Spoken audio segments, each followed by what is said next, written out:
দর্শক, এ তো দেখছি একেবারে জনজোয়ারে পরিণত হয়েছে। 2026 ইলেকশন ঘোষণা হতে এখনো অনেক বাকি, আর তার আগেই আজ মুর্শিদাবাদের রেজিনগরে আইএসএফ এর পক্ষ থেকে এক অধিকার সভা করা হয়। এই সভায় প্রধান অতিথি হিসেবে উপস্থিত ছিলেন ভাঙড়ের আইএসএফ বিধায়ক তথা আইএসএফ এর চেয়ারম্যান নওশাদ সিদ্দিকী। নওশাদ সিদ্দিকী যাওয়ার আগে থেকেই মাঠের কানায় কানায় দর্শকে ভরপুর। নওশাদ সিদ্দিকী যাওয়ার সাথে সাথে সাধারণ জনতা একেবারে নওশাদ সিদ্দিকীকে ঘিরে তাদের ভালোবাসা দেখাতে থাকে এবং নওশাদ সিদ্দিকীর হাতে হাত দেওয়ার জন্য মানুষের কতটা ভিড়, মানুষের কতটা আগ্রহ সেটা আপনারা দেখতে পাচ্ছেন।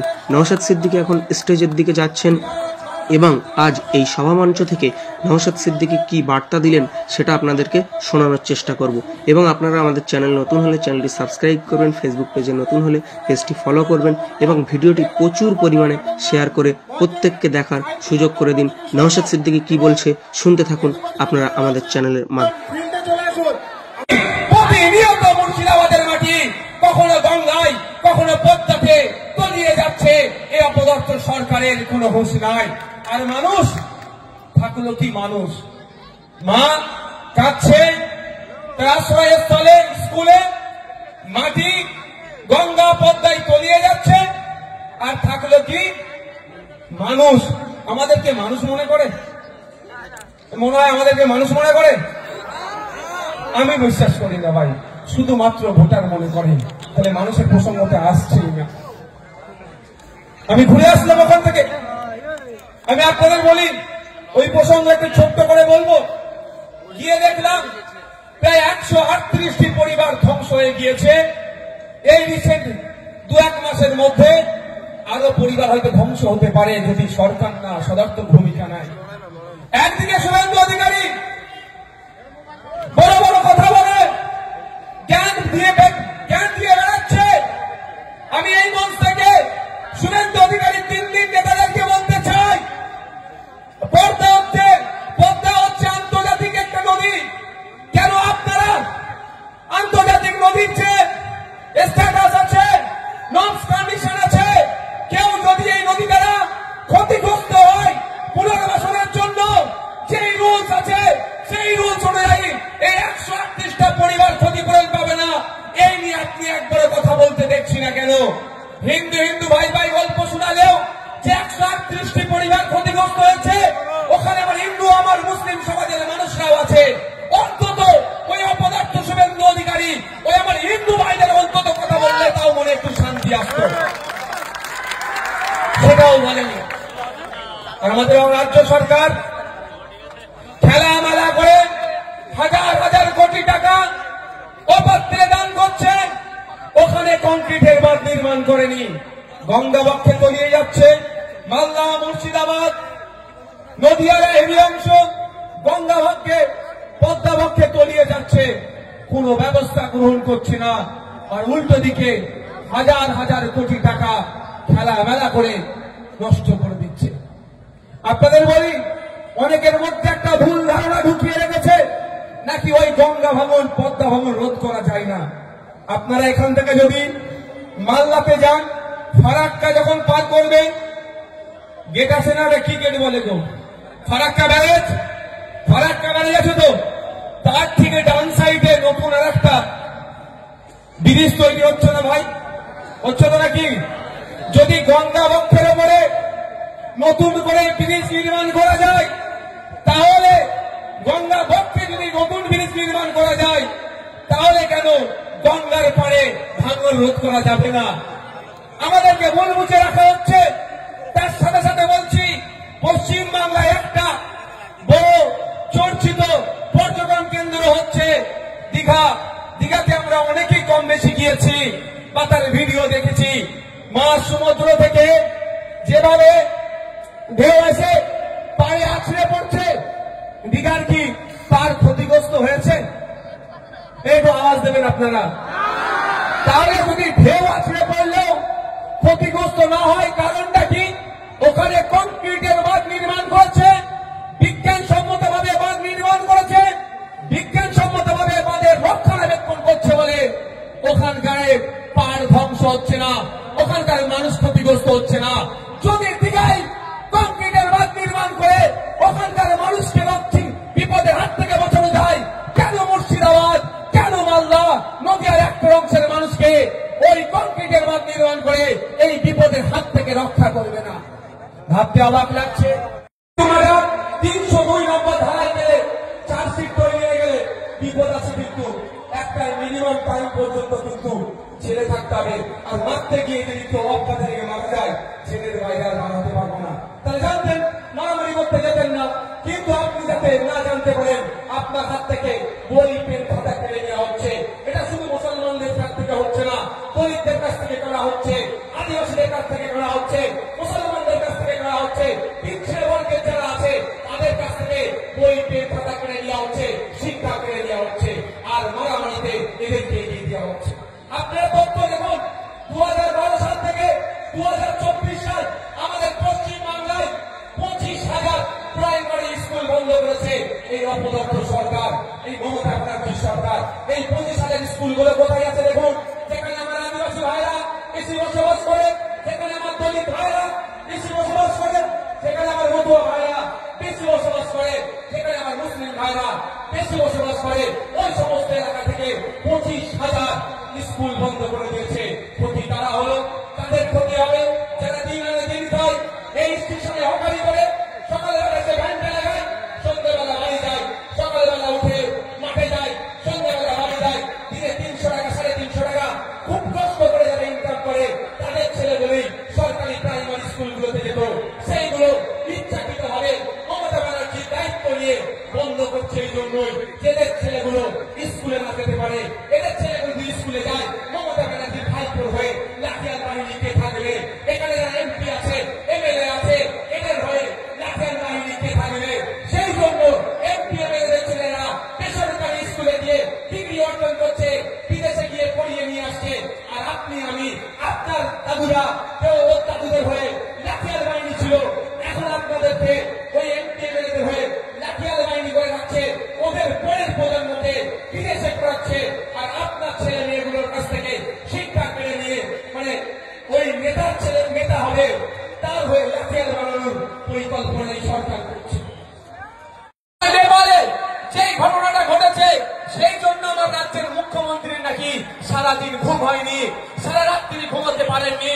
নেপালের মানুষ মুখ্যমন্ত্রীকে ভোট দিয়ে, মমতা ব্যানার্জিকে ভোট দিয়ে মুখ্যমন্ত্রীর চেয়ারে বসায়নি, তাদের জন্য যদি ওনার ঘুম না হয়, তার যে মুর্শিদাবাদের মানুষ, যে মালদার মানুষ, যে নদিয়ার মানুষ, যে রাজ্যের মানুষ ভোট দিয়ে তাকে মুখ্যমন্ত্রীর চেয়ারে বসালো, সেই রাজ্যের মানুষ ক্ষতিগ্রস্ত হচ্ছে, তাদের জমি প্রতিনিয়ত গঙ্গাবক্ষে চলে যাচ্ছে, পদ্মাবক্ষে চলে যাচ্ছে, তাহলে তিনি কিভাবে শান্তির ঘুম ঘুমাচ্ছে?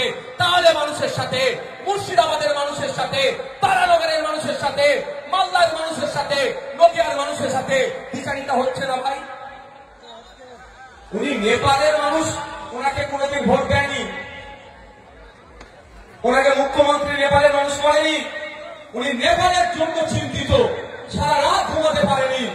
আর যারা আপনারা ভোট দিয়ে ওনাকে মুখ্যমন্ত্রী বানালেন, তাদের জন্য উনি একটু চিন্তা করছেন না কেন বলুন তো?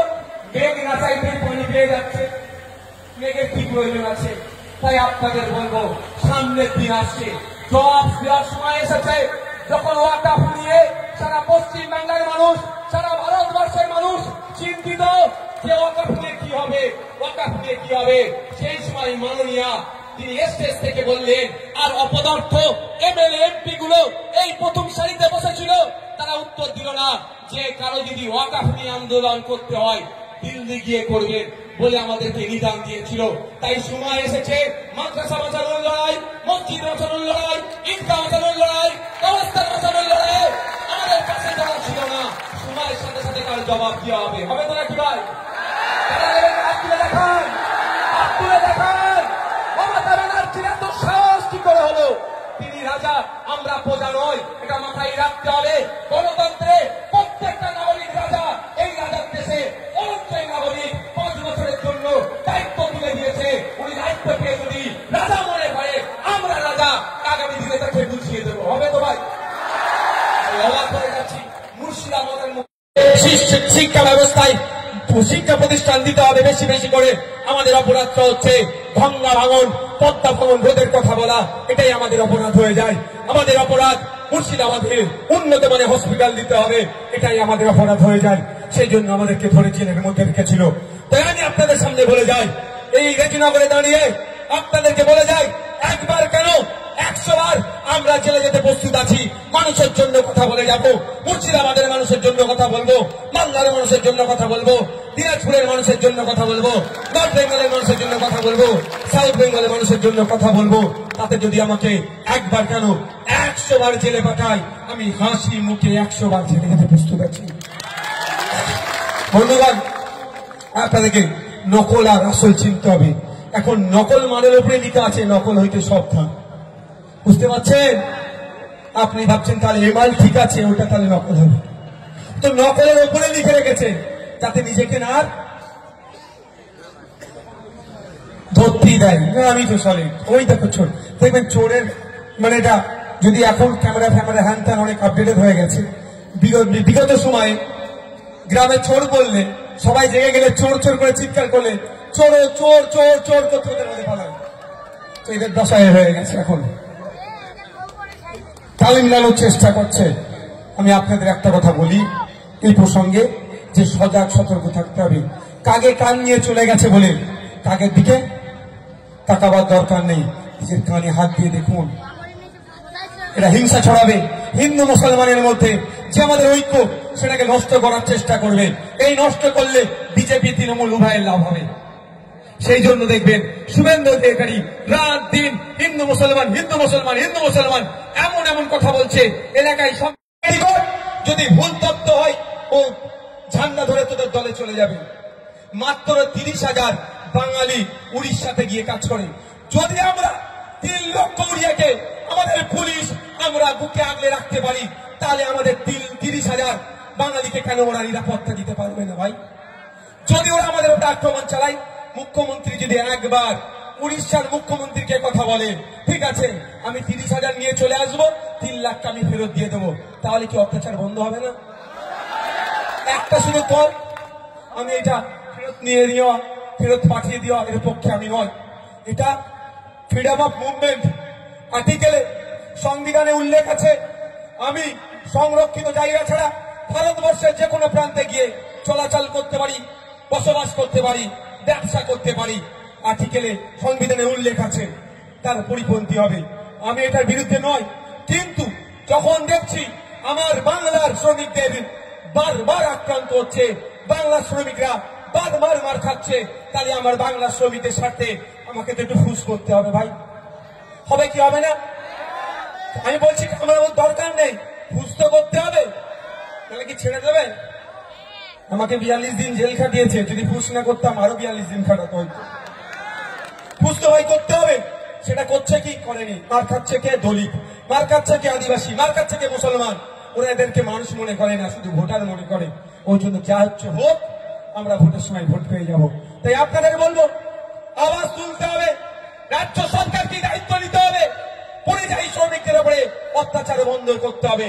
যদি অত্যাচার বন্ধ করার দায়িত্ব না নিতে পারে, তাহলে যেই পদে আছেন সেই পদ থেকে অব্যাহতি নেন, অন্যদেরকে সুযোগ দেন। তারা যদি না পারে অন্য কাউকে আমরা সুযোগ দেব। আর আমি বিশ্বাস করি যে পদে বসে আছে মাননীয় মুখ্যমন্ত্রী মমতা ব্যানার্জি, ওই পদই পাবে আমাদের পরিযায়ী শ্রমিকদের উপরে অত্যাচার বন্ধ করানো। ওই পদই পারবে, কিন্তু তিনি করছেন না। এটাই আমাদের ব্যর্থতা, আমরা তাকে করাতে পারছি না।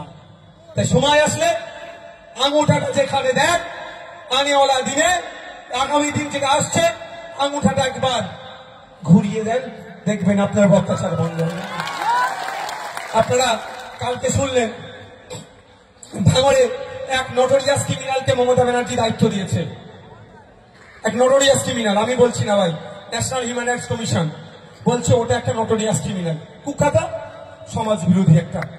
তো শুভেন্দু অধিকারীর বিরুদ্ধে কিন্তু ওকে দাঁড় করা করেনি, দায়িত্ব দেয়নি, নওশাদ সিদ্দিকীর বিরুদ্ধে দিতে হবে। তবে আমি নিজে একটা ভলিবল প্লেয়ার ছিলাম, বেলডাঙ্গা অনেকবার খেলে গেছি।